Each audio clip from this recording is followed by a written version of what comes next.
Good evening. Thank you for listening to the podcast and welcome to episode 59 entitled The Enlightenment, the Age of Reason, and the Birth of Modern Liberty. You are trapped in history with me, your host, Robbie Malcolmson, and tonight we are going to philosophically and historically wrestle with the European Enlightenment, why it matters, and what it reveals about us. I will also have a future episode, more than likely episode 60, based on a reflection of our first ever community seminar in Russellville, Kentucky, yesterday, November 22nd, 2025. It was an excellent event. We had around 35 people that were there. We had a really big circle discussion over the philosophy of community. And I look forward to having one or two people on from that and having kind of an overall reflection. And maybe that will be episode 60 or 61.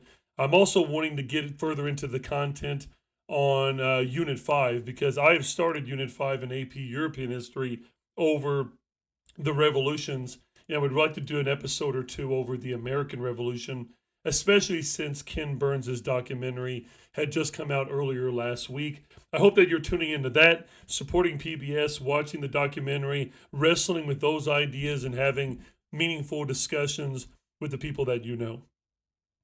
Okay, tonight's narration that's going to focus on summing up the Enlightenment.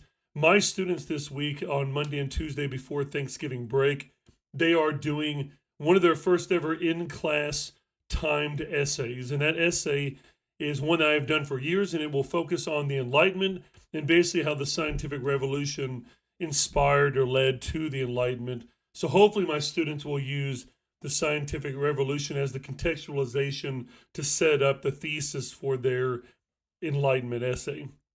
So the narration for the Enlightenment, and to really sum up in an overall kind of argument to not only help my students, but to help any of you who may be history enthusiasts or teachers that are trying to approach a topic like this, which can be quite intimidating. I have found out over the years that having gone through about 5 different APSI trainings, that it seems like Unit 4 gives people the most intimidation, whether it's the science part or more than likely the philosophical part. And this is something that I discussed with the group yesterday on our first community seminar, is that too many people are intimidated by philosophy because it's too posh, it's too academic.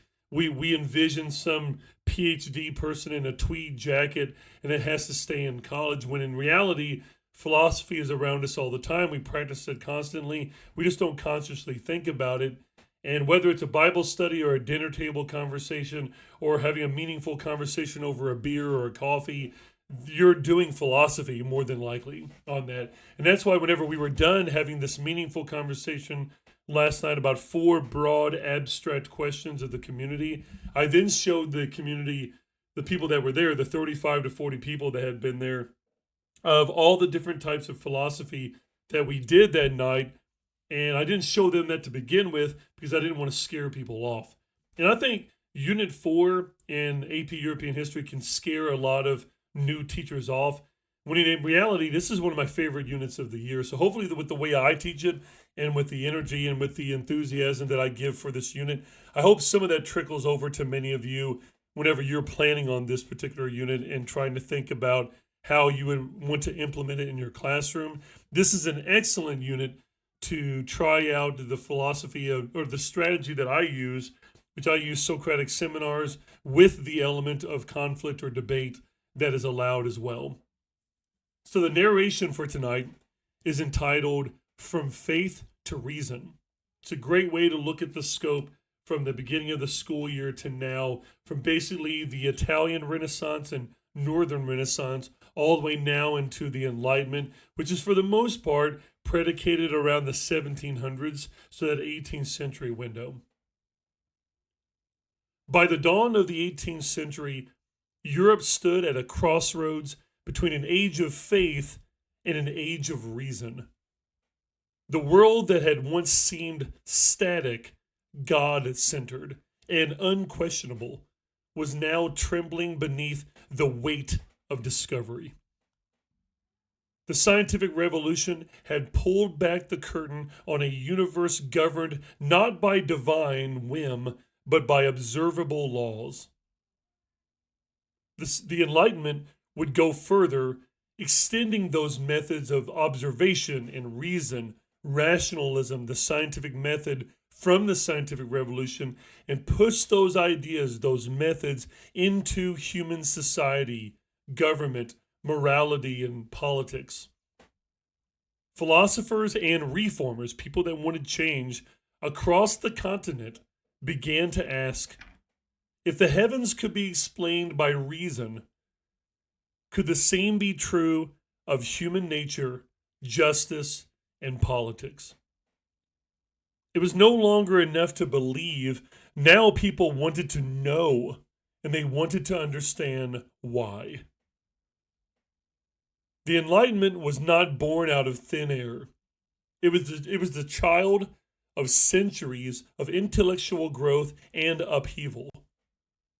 The Renaissance had rekindled Europe's curiosity, placing humanity and the pursuit of knowledge at the center of thought.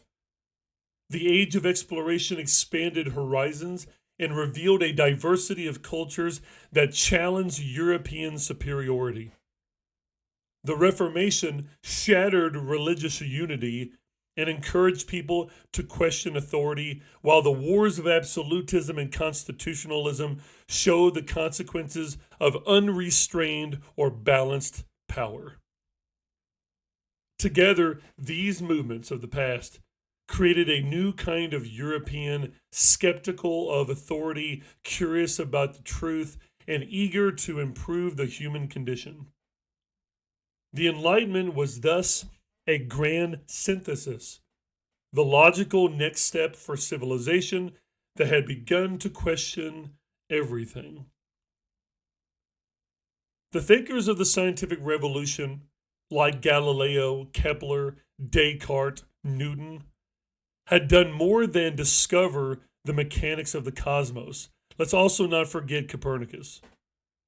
These individuals, they had discovered a method. Their insistence on observation, experimentation, and rational deduction provided a model for truth-seeking that was revolutionary.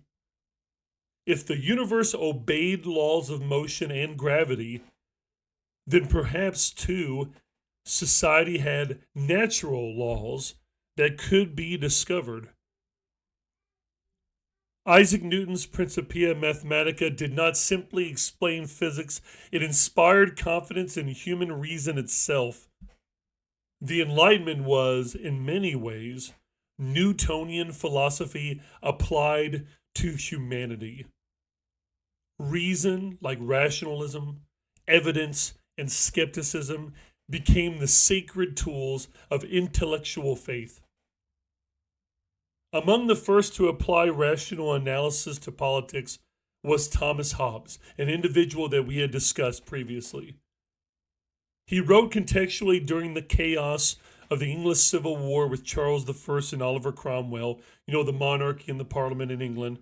Hobbes saw what happened when order collapsed into anarchy, into chaos. In his book Leviathan in 1651, he described life in the state of nature as solitary, poor, nasty, brutish, and short, very similar to that of Machiavelli during the Italian Renaissance in the book called The Prince. To escape this brutal existence, Hobbes believed people willingly entered into a social contract.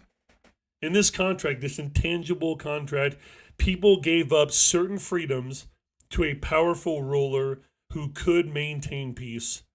His quote-unquote Leviathan was a near absolute sovereign. They symbolized stability and protection in a world governed by fear. To Thomas Hobbes, humanity's flaws made liberty dangerous. Without control, without limits, freedom would consume itself. His was a philosophy of order born from war and shaped by the trauma of human conflict. A generation later, John Locke offered a radically different vision than Hobbes. Living through England's famous Glorious Revolution, John Locke saw the government not as a master, but as a servant of the people.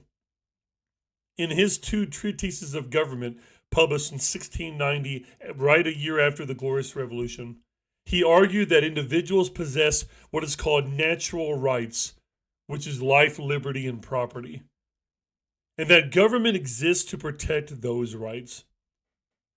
If rulers violated this trust, citizens had not only the right but the duty to rebel. Locke's philosophy turned Hobbes's pessimism on its head. Where Hobbes feared human nature, Locke trusted it. Where Hobbes prized obedience, Locke celebrated freedom. His ideas would echo through the American Declaration of Independence by Thomas Jefferson and ignite this revolutionary spirit of the 18th century that we will also see in the French Revolution and in the Haitian Revolution, not to mention future revolutions that go beyond the scope of European history. The debate between Thomas Hobbes and John Locke was not merely theoretical. It defined the struggle of modern politics. Hobbes represented the argument for order at all cost, while Locke stood for the promise of liberty, of freedom. Which mattered more, stability or freedom? Safety or equality? These are questions that we still debate constantly today in our modern contemporary world. The Enlightenment thrived on such questions, and the tension between control and consent would become the foundation for nearly every revolution that followed. From the constitutional monarchies of England after the Glorious Revolution to the republics of America and France and Haiti, these two Englishmen became the bookends of political modernity, this new way of thinking in a modern way. If Locke and Hobbes debated the purpose of government, well, then another Enlightenment thinker that we will see on our essay as well in my class is another interesting and extremely valuable individual to cover. And that is Baron de Montesquieu. Montesquieu studied the structure of government, not just the purpose of government. And in his famous book that in AP we need to know the title of and the reference of later, more than likely there'll be an excerpt of some kind on some type of question later. But in his book called The Spirit of Laws, which was published much later in 1748, he proposed that liberty depended on the separation of powers into executive, legislative, and judicial branches. Inspired by England's limited monarchy, he argued that only when power was divided could tyranny be prevented. Montesquieu's elegant logic gave birth to modern constitutionalism and the modern form of democracy that we see today in our country with the separation of powers and, don't forget, checks and balances. His ideas would later influence the United States. Yes, another European that inspires the foundational ideas of the United States and our Constitution. It also inspires reformers across all of Europe and even places like Haiti or St. Domingue at the time. By grounding political liberty in institutional design rather than divine will, Montesquieu gave reason itself a role in the architecture of freedom, in the architecture of liberty. No Enlightenment figure, however, wielded reason more provocatively and controversially, some would argue, than Voltaire, a French philosopher, another individual who I plan on using as an excerpt within my essay writing. With wit sharper than any sword, he attacked religious intolerance, superstition, and tyranny in all of its forms. Through plays, pamphlets, and satire, Voltaire fought censorship and demanded freedom of speech and conscience. His famous rallying cry, "Crush the infamous thing," was aimed at ignorance and fanaticism. Another way to look at fanaticism is almost like a fan-like radicalism idea of the way that the divine is kind of placed upward there from this kind of Enlightenment point of view. Voltaire's correspondence with monarchs like famously Frederick the Great of Prussia, Catherine the Great of Russia, showed that he sought reform, not chaos. He envisioned a world where reason, not religious dogma or political dogma, guided faith, where tolerance, not fear, shaped society. His influence stretched from the Parisian salons in France all the way to the very principles that underpinned modern liberal democracy. Furthermore, another Enlightenment philosophe, so to speak, another French philosopher, Jean-Jacques Rousseau, he took a different path than Voltaire, although both men often were criticized and blamed for further inciting the French Revolution that would come in 1789. Rousseau, while Voltaire trusted reason, Rousseau trusted emotion and moral instinct. In his famous book, The Social Contract, published in 1762, he argued that man is born free and everywhere he is in chains. To him, society corrupted the natural goodness of humanity. True freedom, he argued, could only exist when individuals collectively pursue the general will, which means the common good above any individual self-interest. Rousseau's ideas inspired both democratic revolutionaries and totalitarian regimes in the centuries that would follow. Because you have to think of this collective self-interest also feeds into something later on that we'll define as like fascism or as communism or like radicalism during the French Revolution and the Reign of Terror. Like any questioning against the movement, the state, the revolution would be seen as critical and as negative. When I don't think that necessarily Rousseau would be advocating for that. His vision of human perfectibility and moral equality would echo through the cries of the French Revolution and many of their famous sayings that they would chant. However, Rousseau's views of women, like that's important in AP European history, his views of women, however, revealed a contradiction in this Enlightenment thought that he advocated for, which is not a surprise given the context of the time period.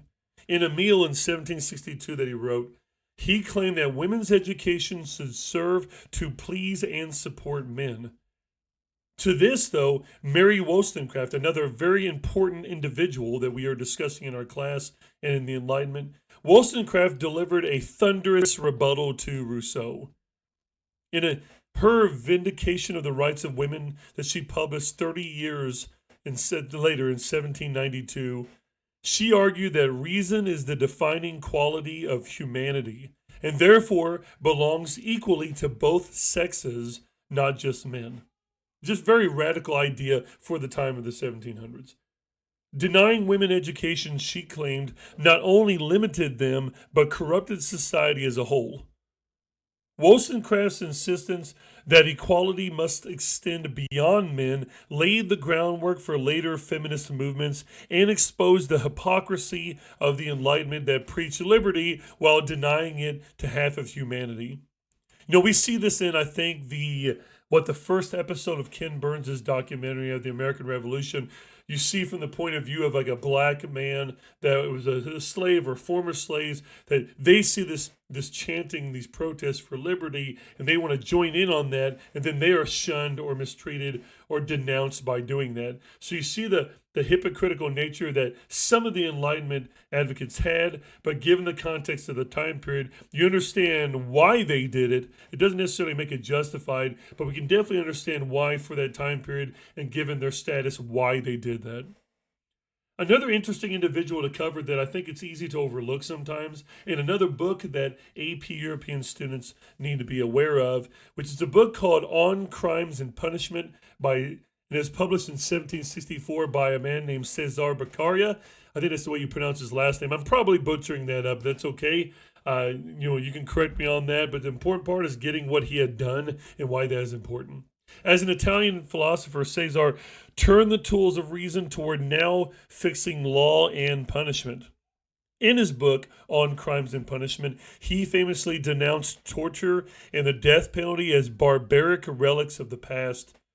He argued that justice should deter crime, not inflict vengeance, and that punishment must be proportionate, public, and rational. His call for humane reform inspired changes across Europe and the Americas later. The modern justice system that we have, based on equality before the law and the presumption of innocence first, owes much of Beccaria's Enlightenment humanism, and this shows another effect of the Renaissance on to what's later the Enlightenment. In the same year that the American colonies declared their independence, Scottish economist Adam Smith published his Wealth of Nations in 1776, the same year that TJ wrote the best breakup letter in human history, the Declaration of Independence. Adam Smith applied Enlightenment reasoning to then economics. He proposed that self-interest, guided by competition and an invisible hand, so to speak, naturally promoted prosperity.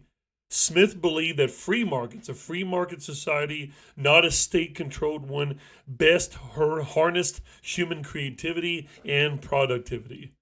His ideas challenged mercantilism and laid the foundation for modern capitalism. Like Newton's universe, Smith's economy ran according to laws, rational, observable, and to him, divinely ordered through natural liberty, natural freedom. This idea of supply and demand really dictating the flow of that. So a lot of our economic thinking today as Americans in modern Europe comes from people like Adam Smith. Now, one of my favorite topics, the where a lot of these ideas are spread at, especially in terms of publicly or privately, these ideas that once filled coffee houses soon will fill the streets in this particular chapter and into the next chapter in Unit 5. The Enlightenment became fuel for the revolution. In America, France, and Haiti, Locke's natural rights justified rebellion. Montesquieu's balance of power informed new constitutions to be created. Rousseau's general will of the social contract inspired democratic fervor and excitement and motivation. And Voltaire's crusade for reason ignited anti-clericalism, or kind of an anti-supreme authority look at the church's involvement, especially in terms of the state or government. In France, these ideas would boil over into revolution, a cry not only because a king, but against the king, but against centuries of hierarchy, especially the older, more absolute traditional hierarchy. Across the Atlantic Ocean, the American founders would enshrine Enlightenment ideals in documents that still guide American democracy today. In the island of Haiti, the country of Haiti, those same ideals would be wielded by enslaved people demanding liberty and equality, not just in theory, but in truth. Yet the Enlightenment was not without contradictions. While it proclaimed universal rights, many of its champions ignored women, colonized peoples, and the enslaved. Some rulers, the so-called enlightened despots, the enlightened monarchs, like Frederick the Great of Prussia, Catherine the Great of Russia, and Joseph II, adopted reform without surrendering power, proving that reason could serve both liberty and authority. The Enlightenment had expanded humanity's intellectual reach, but it had not yet reconciled the tension between ideals and reality, a struggle that would shape the modern world and that we still struggle with to this day. In hindsight, the Enlightenment was the culmination of Europe's intellectual evolution over time since the Renaissance. The Renaissance had restored confidence in human potential. The exploration expanded the known world. The Reformation shattered a spiritual monopoly. Absolutism displayed both the grandeur and the danger of unchecked rule, and constitutionalism proved that power could be shared. The Enlightenment absorbed all of these lessons and turned them into philosophy, a movement that trusted the mind as the most sacred gift of all. And that, my friends, I think is an ideal place to stop when it comes to this particular topic. We haven't done this in a while, but I think another interesting place to kind of go to for this is a source that I had used a couple of weeks ago in class. I've been doing this activity that I've been using to help with multiple choice. I do these things called multiple choice Mondays, where I give the students a passage, usually just a big paragraph, a source line that is usually quite biased. It could be primary or secondary. And they have 3 to 4 multiple choice questions that are worded very similar to the AP exam. And their job with me is to tell me, why are the wrong answers wrong? Why is the right answer right? Why is the distractor worded the way it actually is in there? And helping them to learn what I've been able to gather from is Steve Heimler's kind of strategy of doing this on Heimler history, where you kind of start by reading the source line and then immediately going down and reading the questions. Because many times you can get contextualization from the source line, and sometimes you may be able to answer 1 or 2 of the questions of the 4 before even reading the source. And kind of very similar to the way that they teach ACT or SAT test taking skills, that multiple choice is like that too, especially since you only have 55 minutes for 55 questions. You don't have time to ruminate and have a Socratic seminar over each individual question. You have to kind of go with your gut. You have to know the content. You have to know the context. It is what makes it so difficult, especially for students that are not natural thinkers of like thinking in a narrative or a historical way of thinking. They're not as effective or successful yet at kind of building that confidence over time and that context over time. But the source I picked to share with you is a great critical one in terms of the scientific revolution, but I also think it relates to our episode here with the Enlightenment, because this episode truly just wraps up the 3 to 4 episodes that I've done over Unit 4, which is the scientific revolution, the Enlightenment, and other kind of miscellaneous ideas. Even the agricultural revolution is in there. Lots of different topics that go in this one. But this is definitely more of a unit over thinking and ideas and isms. Very good for ideology. So the source that I'm going to share tonight is a letter. And this letter is from Cardinal Robert Bellarmine, who was a Jesuit cardinal, a theologian, and the advisor to the Roman Inquisition, the Roman Inquisition. I will also put this in the show notes as well. In this letter, I'm going to try to pronounce it correctly. He is writing a letter to Paolo Antonio Foscarini in 1615. So we're right here in the scientific revolution, not quite at the Enlightenment yet, but we're going to see some of these themes that he's bringing up here. We can kind of get his bias, and just right away at his status, given who he is and the date, more than likely this guy is not a fan of the scientific revolution. You can kind of just infer that from just general context of you and your class covering these things together. But let's just see what he says, and then we can break down in a hip way to work on our ability to use historical situation, intended audience, point of view, or purpose to analyze different sources. And this is not a long source. So this is Cardinal Robert Bellarmine writing critically in a letter to Paolo Antonio Foscarini in 1615. So this is before Galileo's trial. I say that if there were a true destination, that the sun is at the center of the world and the earth in the third heaven, and that the sun does not circle the earth, but the earth circles the sun, then one would have to proceed with great care in explaining the scriptures that appear contrary, and say rather that we do not understand them, than that what is demonstrated is false. But I will not believe that there is such a demonstration until it is shown to me.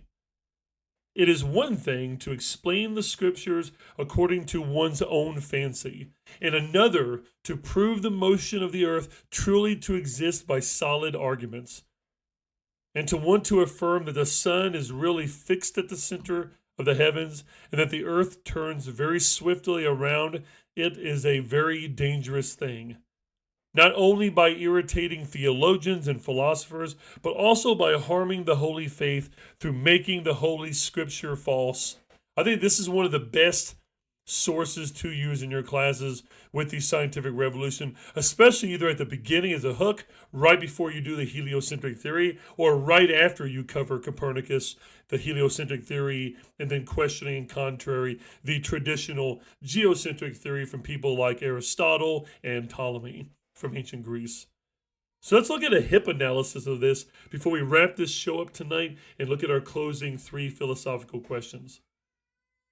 In terms of hip, which, like I said earlier, is like breaking things down to find out the historical situation of a document, the intended audience of a document, like Paolo is the intended audience here, and maybe figuring out why. The point of view, so who is Cardinal Robert Bellarmine? What were his biases that he had?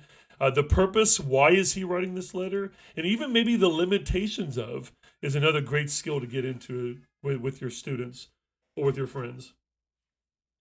So Cardinal Robert Bellarmine wrote this letter to me during the height of the scientific revolution, not to me, but to Paolo, but during the scientific revolution when Galileo's heliocentric findings challenged the centuries of religious authority.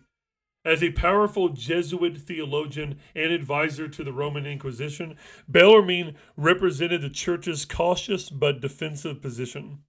His intended audience, Paolo Antonio Foscarini, a Carmelite scholar, had sought to reconcile Copernican theory with Scripture. Bellarmine's point of view was that of a loyal defender of faith who feared not just error but confusion, that scientific claims, if unproven, could destabilize faith itself. His purpose of this document was not to crush science, but to preserve the spiritual authority in a world where certainty was shifting. His limitation in this document was his inability to imagine a world where Scripture and science might actually coexist as a complementary set of truths, a limitation that symbolized the broader tension between revelation and reason, rationalism. Now, to wrestle with a document, to truly wrestle with Bellarmine's letter, is to confront the human fear behind it. His words reveal an honest struggle.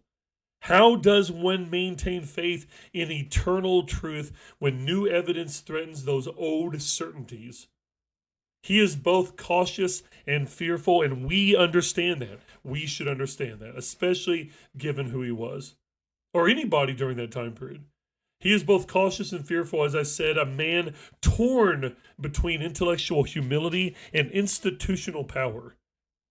When we wrestle with this document, we wrestle with our own relationship to truth. Do we cling to what is familiar, or do we adapt when reason shows us more? The Enlightenment, in many ways, was Europe's collective answer to Bellarmine, a leap of faith in human reason itself.